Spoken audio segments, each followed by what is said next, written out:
Salut, c'est Steph, bienvenue dans cette nouvelle vidéo et aujourd'hui je vais vous montrer comment rendre le menu de votre site sticky ou collant. C'est-à-dire que lorsque vous allez descendre avec la molette de votre souris, eh bien le menu va rester affiché et va descendre au fur et à mesure que vous descendez dans votre page. Sans plus tarder, on va passer sur mon écran, comme ça je vous montre comment faire. Allez, c'est parti.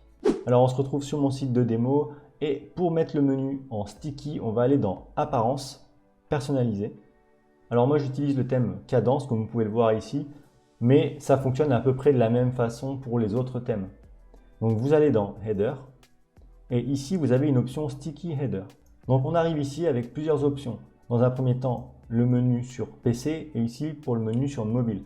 Donc nous ce qui va nous intéresser c'est le menu PC. Sur mobile ça fonctionne de la même façon. Ici hop on a plusieurs options.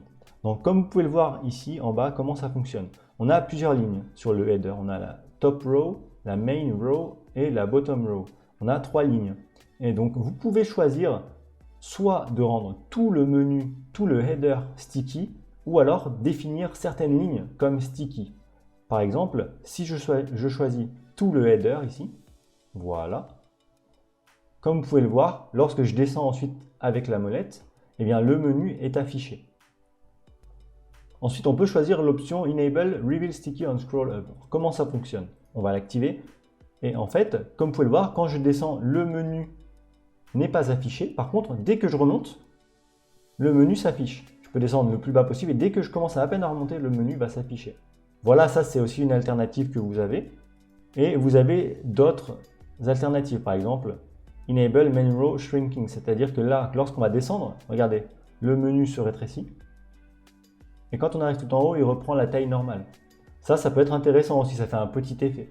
Donc maintenant, on va désactiver ça et on va voir la dernière option ici qui est d'avoir un logo différent pour un menu sticky. Donc on va sélectionner une image. On va prendre celle-ci par exemple. Voilà, et comme vous pouvez le voir, dès que je descends, le logo change. Ça peut être intéressant si vous avez une toute petite variation du logo de base et qu'en descendant, ça permettrait de faire un petit effet. Alors là, bien sûr, ce n'est pas du tout le cas, mais c'était pour vous montrer comment ça fonctionne. Voilà, vous savez maintenant comment rendre votre menu sticky. C'est très intéressant, surtout d'un point de vue expérience utilisateur. Maintenant, si vous voulez aller encore plus loin dans la création d'un site WordPress professionnel, eh bien, dans la description, vous trouverez la liste des 23 ressources indispensables pour WordPress. Si vous avez la moindre question concernant WordPress ou même des suggestions de vidéos, n'hésitez pas, postez-les en commentaire, je me ferai vraiment un plaisir d'y répondre. On arrive déjà à la fin de cette vidéo. Si celle-ci vous a plu, mettez un pouce bleu et surtout abonnez-vous à la chaîne pour ne pas louper les prochains tutos qui vont sortir. Quant à moi, je vous dis à bientôt. Prenez soin de vous, surtout c'est important. Passez une bonne fin de journée. C'était Steph. Ciao!